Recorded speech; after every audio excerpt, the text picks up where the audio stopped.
எதிர்க்கட்சி எம்பிக்கள் 15 பேர் சஸ்பெண்ட் நடவடிக்கை ஜனநாயக விரோதம் என தமிழக முதலமைச்சர் மு.க.ஸ்டாலின் கண்டனம் தெரிவித்திருக்கிறார். முதலமைச்சருடைய கண்டன அறிக்கை தொடர்பான முழு விவரங்களோடு இணைகிறார் எமது செய்தியாளர் ராஜா. வணக்கம் ராஜா. முதலமைச்சர் வெளியிட்டிருக்கக்கூடிய கண்டன அறிக்கையில் என்னென்ன விஷயங்கள் இடம்பெற்றிருக்கு, முழு விவரங்கள்?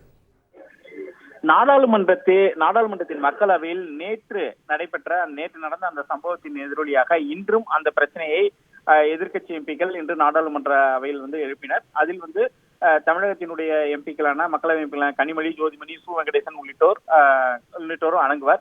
இந்த பிரச்சனை தொடர்பாக பேச முயலப்பட்ட போது அதற்கு சபாநாயகர் அனுமதி மறுத்த போது அவர்கள் இந்த பிரச்சனையை வலியுறுத்தினர். இந்த நிலையில் 15 எம்பிக்களை தற்பொழுது சஸ்பெண்ட் செய்து சபாநாயகர் உத்தரவிட்டுள்ளார். இந்த 15 எம்பிக்களில் தமிழகத்தை சேர்ந்த திருமதி கனிமொழி, அதே போல் ஜோதிமணி, சு வெங்கடேசன், மாணிக் தாக்கூர், சுப்பராயன், டி.ஆர். நடராஜன், எஸ்.ஆர். பார்த்திபன் உள்ளிட்ட 15 எம்பிக்களும் அடங்குவார்.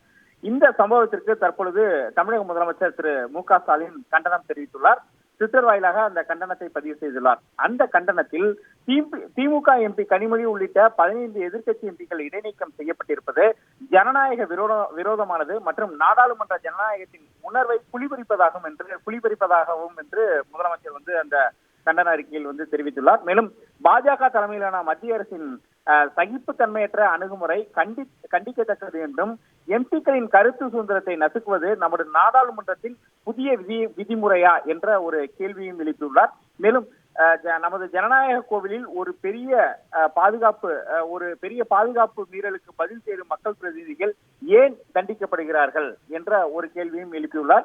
மேலும் 15 எம்பிக்களின் இடைநீக்கத்தை உடனடியாக திரும்ப பெற வேண்டும் என்று கேட்டுக்கொள்வதோடு பாராளுமன்றம் விவாத மேடையாக இருக்க வேண்டுமே தவிர எதிர்கட்சிகளை நசுக்கக்கூடாது என்றும் முதலமைச்சர் திரு மு.க.ஸ்டாலின் அந்த கண்டன அறிக்கையில் தெரிவித்துள்ளார்.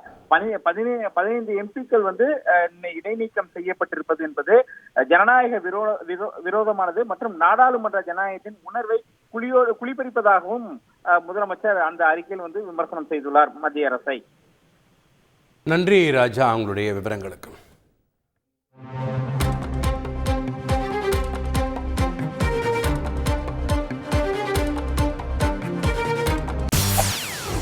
செய்திகளை உடனுக்குடன் தெரிந்து கொள்ள உடனே சப்ஸ்கிரைப் பண்ணுங்க.